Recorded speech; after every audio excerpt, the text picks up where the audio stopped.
Broadcasting from the business capital of the world, this is the Podcast Business News Network. Welcome back to the show. John Riggio, our tennis great here joining us. Excited to have him also as an amazing architect.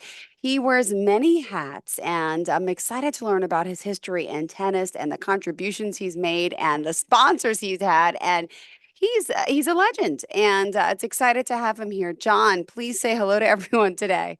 Hello, how are you? My name is John Riggio, and today I'm going to talk about some experiences from the past about my tennis playing, my pro tennis career. And so the last video I was talking about an important tournament final where I won the whole match and the whole tournament and everything. And I took a few minutes to just try to remember what was happening back then. I don't have anything in writing about it, but I did remember some important things about that whole event. And one of them is the tournament was called Fisher Open. And this was in the middle of the summer of 1987. Wow. And the reason it's called Fisher is because there is a tennis racket company called Fisher, and they were willing to advertise. And that's the banners around the courts had the word Fisher on them with their symbol for the tennis rackets and things like that. And that was really important. And I think that tournament also was really a very good quality tournament. Since I'm there playing at the tennis center, I'm playing on Tour 33, and I'm also playing on the Alley Pond where the tournament took place. All the players that ended up playing in the US Open in just a few months in that same year, they were playing in this tournament. Wow. So it was pretty good. And so all the names that were there that was on the 87 Open, they were playing in this tournament. It was really big. I think the finalists, the one I played against, he was also one of the players in the 87 US Open. Okay. And so he played some of the other people. I remember I played some people before. I remember one player I played in that tournament, I think was a Mats Wilander. I, of course, passed him to get into the final. There were some other players, not exactly certain which players or which game it was. And then on the other side of the court, I'm trying to remember his name right now, but he also had to play the other top players that you saw in the 87 US Open.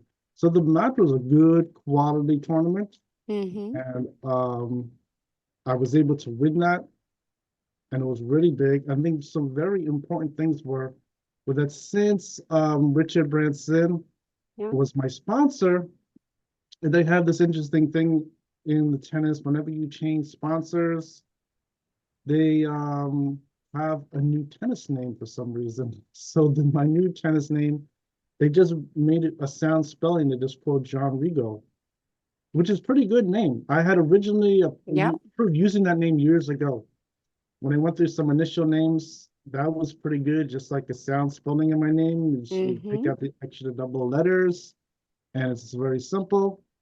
You probably don't even have to like really do any paperwork for that kind of name. You just say it's a sound spelling of the name. So that was very good. So the paperwork at the time said John Riggio. Then another aspect of the whole thing with John Riggio is like when you're playing like a telephone game, you're calling. Yeah. And nothing is in writing, so I don't know how they really spelt the name. I just assume it was Rigo. I don't know if they put an E in there or something. Okay. I'm not certain, but it was something like that was happening. But that is what they did, was they just used that name, John Riggio, at that time. I really, the reason I was pretty definite about that is because my girlfriend Delilah, she had bought tickets. And she explained that my name was really, she thought it was like misspelled. And I just had to think about it now, and I know what the misspelling is. It was just the new tennis name, and it was That's just great. sound spell. So that's what was happening there. And so at the that whole tennis tournament was really good. That tennis tournament included the players in '87, which was like Ivan Lendl, Stefan Edberg were in that same tournament. So it was a very big quality tournament, and it was before the U.S. Open.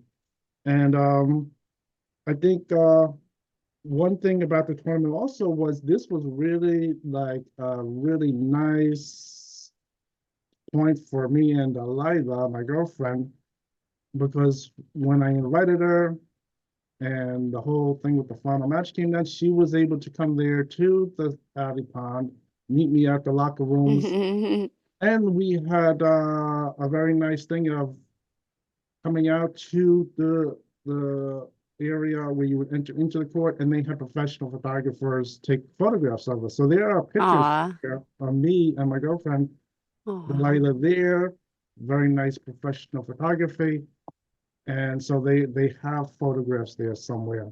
I want to see Uh, them, but we got to find them. yes. So I think that was very good because I think I was telling some stories about her, but this was really very successful. There's Yes. no downturn to anything on this particular tournament. Everything went great. She was there. The whole thing was a big win for her. I won big, and then she thought it was great. And I think at this time also was really good. After the whole tournament was over, I went to then take the photo session with Richard Branson with the trophy. And I think there I was able to finally talk to him, went over all the different things about the tournament. And really, he was just congratulating me. He thought I was overall a great winner with this whole thing. He was really amazed with that. So that was excellent. And those pictures we have to find. Yeah. Yes, they probably have a record of them someplace. And I think there was some other nice things about this. I think after the match, I went home, and I think it was I think it was the next day. My neighbor came out, talked to me for a few minutes, and he said he saw me win the whole tournament on television. Aw. So he saw that on television, and he of course congratulated me. Plus, I described some things about the tournament, and he thought it was amazing. He was always watching me on television playing tennis, so he was really onto that. I think the name of John Riggio was pretty good because they could see the Mm. name, they could identify knowing that must be me. So that was also good. And I think at this time there was some more good things going on, like with my uh, tennis pro shop sponsor. Hmm. I had talked to him about this win with the Fisher Open, and he gave me a free racket. So that was really good. So that was a very nice present from him. And so that worked out really good. And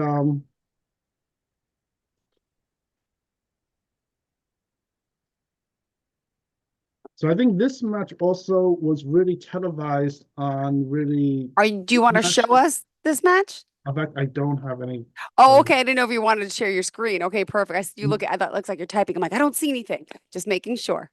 no, but that match was televised. That's what my Okay. neighbor had just confirmed that with me. And I think that was good. So I think that particular match was excellent, had a nice name Hmm. to it. Everyone played in it. And I think that was really, wasn't at the end of that whole thing. Yeah. It was really like just at more like this is the start of it. Because during Hmm. the rest of those months, what I did was I played more tournaments. There were more tournament wins. I'm trying to remember some number. I remember it was at least five, and I took they can always take a picture with the trophy with me after winning the tournaments. And so that was very good. And yeah, and then there was of course the supervisor there was doing pretty good. As far as all the tennis things he was doing good. He was there. He'd always like have like a glass of wine. They would always give me like a cheer whenever I would win a match. I mean, so that was really something very interesting. And so that was good. And then I was describing really towards the end of that piece of history with go at the Alley Pond Hmm. was their decision to move that. Now, I think the thing with the Alley Pond, like I was describing, having someone to talk as an intermediary between me and the sponsor with Richard Branson. And what happened there is I did call them And they told me very clearly that someone bought the contract and that's got to switch everything over. There was no nothing to discuss. There was no problems. Wow. But I think there was like that whole gap in time is what I was getting at was more like someone more like a publicist. Mm-hmm. I would really call and maybe put together some more things.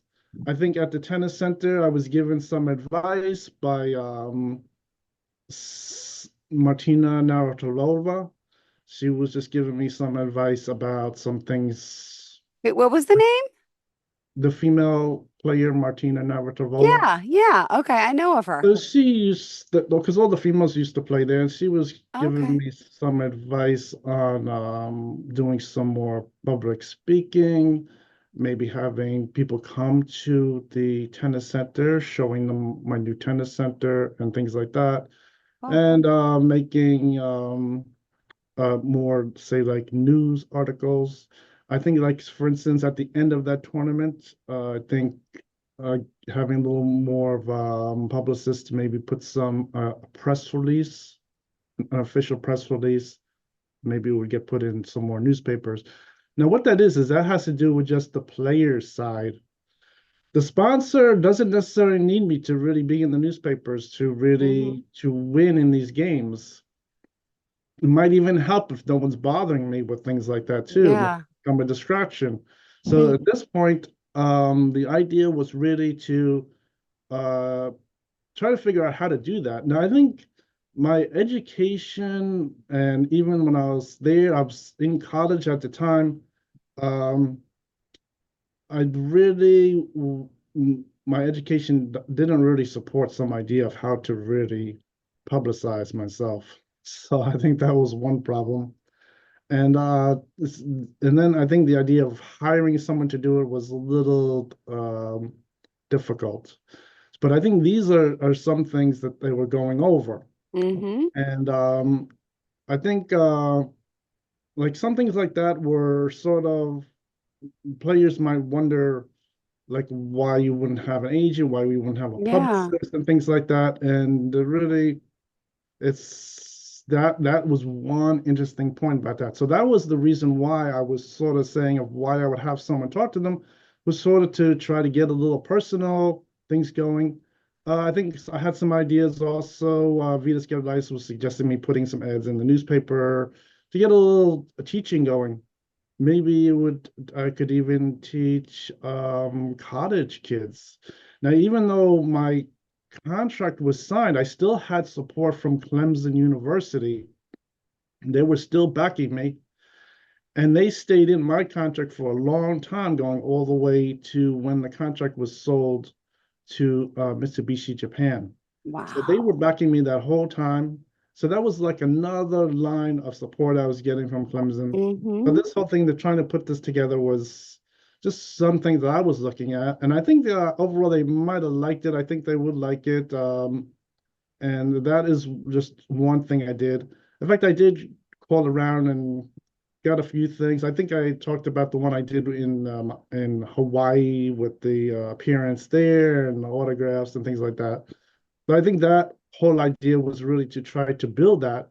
And I think you would really try to build that as a player, like in your own own personal business. That would become like your own little personal business. The whole thing with playing and the sponsors is a whole other thing. They did put together autograph signing days, advertised it, and things like that over the years there. I think I described some of them. One was in Manhattan, and I did two of those there. So those are really just something that they did, which was pretty good. And that is what I was looking at that time, was really trying to slowly build that idea up. And so that was one thing that was happening. I Wow. did have support from also Helena Sokova, who I had helped because she was there in the US. And I think on her initial trip to the US, they didn't have any money for her. Somehow the money did not get to her, which became like a problem for her, that she was in danger of having problems going homeless. And I helped her out with some to cover the bills with some things like that, gave her some money. hmm But she was also a star player. I mean, she's another big. player in tennis, and she was able to help me out, watch the matches of those tournaments there, and things worked pretty good with that. And so she was there, able to root me on, and she was able to even to help me warm up on the court. So she'd get her racket out there, she'd warm me up on the court playing before we had a match, and that was really a big help from her. So she was doing really good. And then I think just over the years, I checked back on her and I see that her career continued on, and she was able to really get a lot back in Switzerland. She returned to Switzerland, and that's her permanent location. And I see she's doing excellent there with the tennis. And but at that chapter in when I was at Ipan, she was able to really help me there, get involved with the whole thing, with the watching the matches, seeing me win those tournaments, seeing me get the photographs with those trophies. This is in addition to the ones with Richard Branson. So that Yeah. was really big.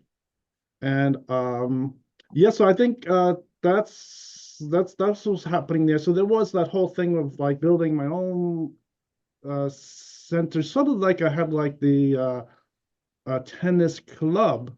Okay. It's really good. And I think what was happening with playing pro tennis, with a lot of things with tennis and things, I felt they were trying to, someone was trying to shut things down a little on me.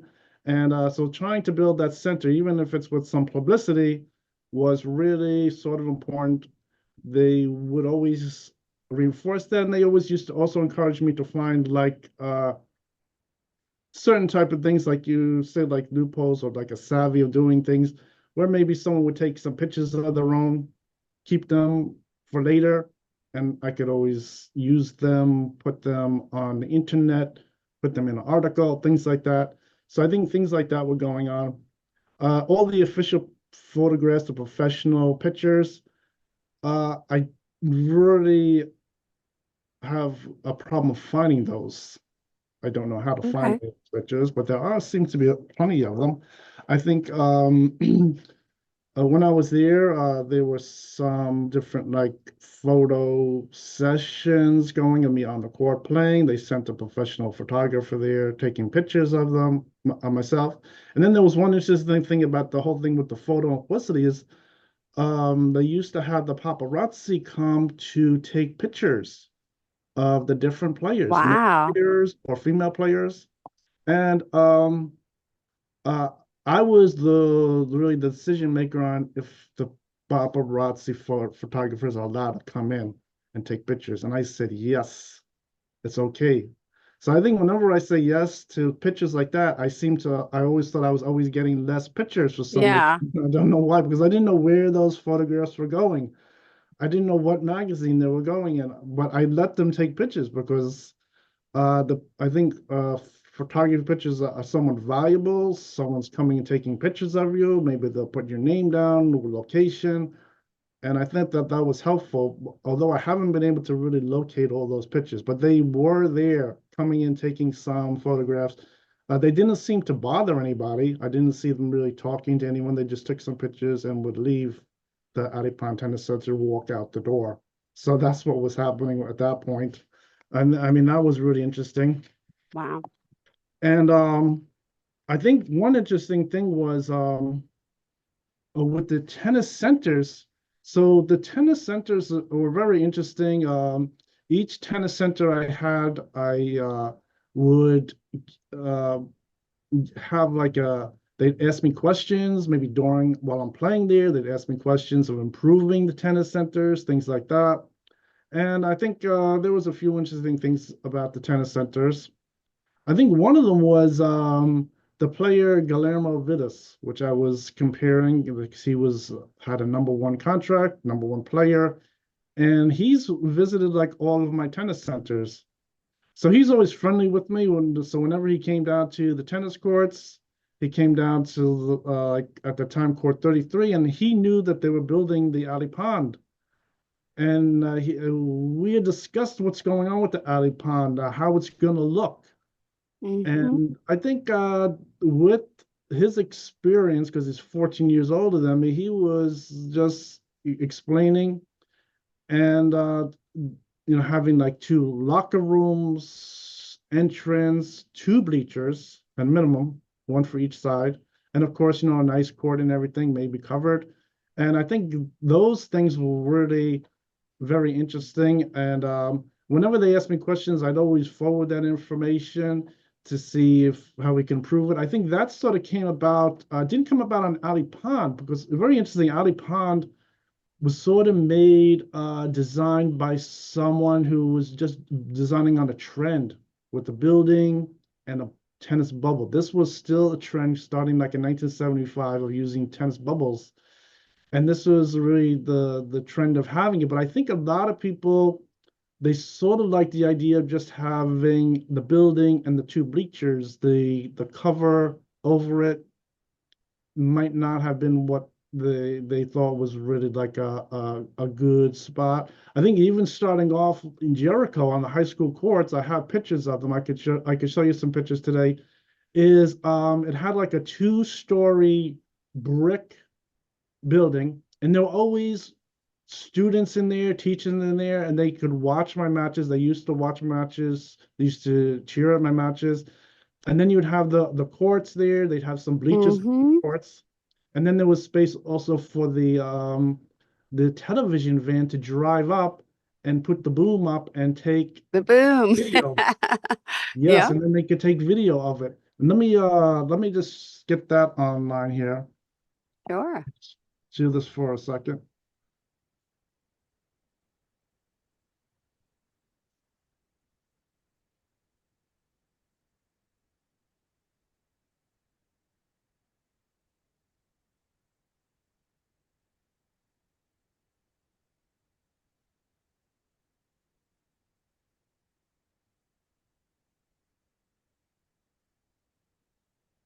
Okay, so now I'm just gonna open up this here.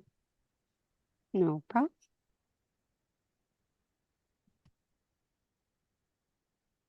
Okay, good.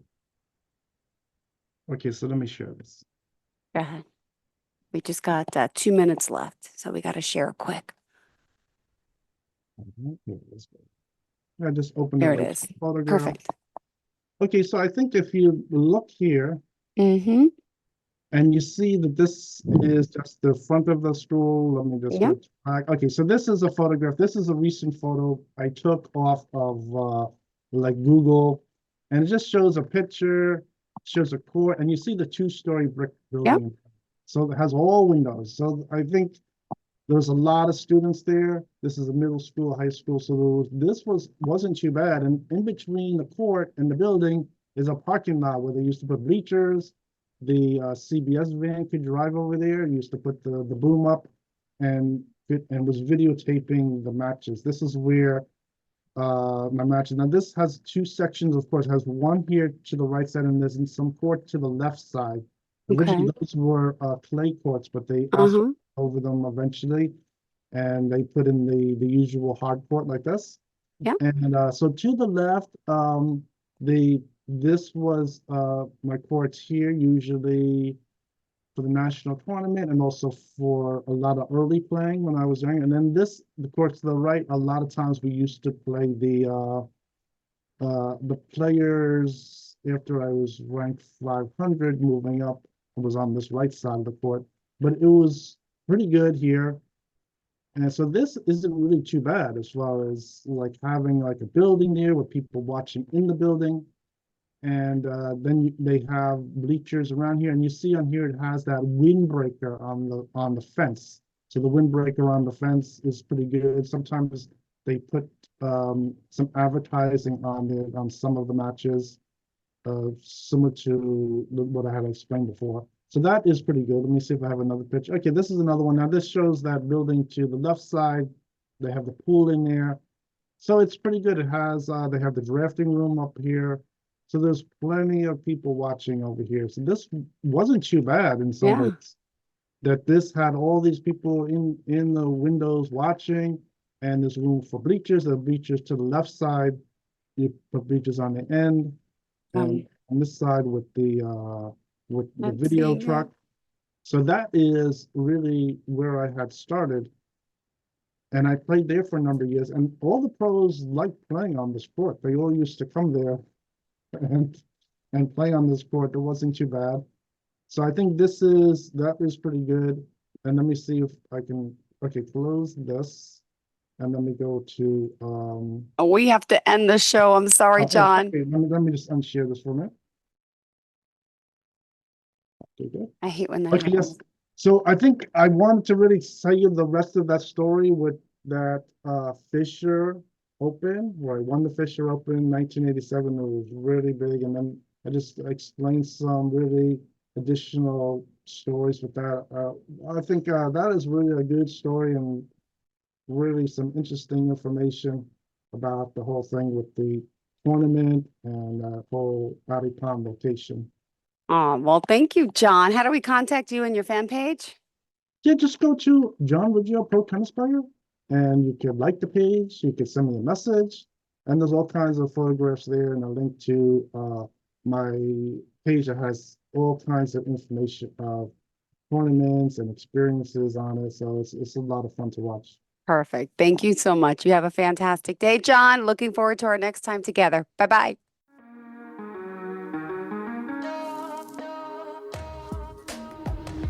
Broadcasting from the business capital of the world, this is the Podcast Business News Network.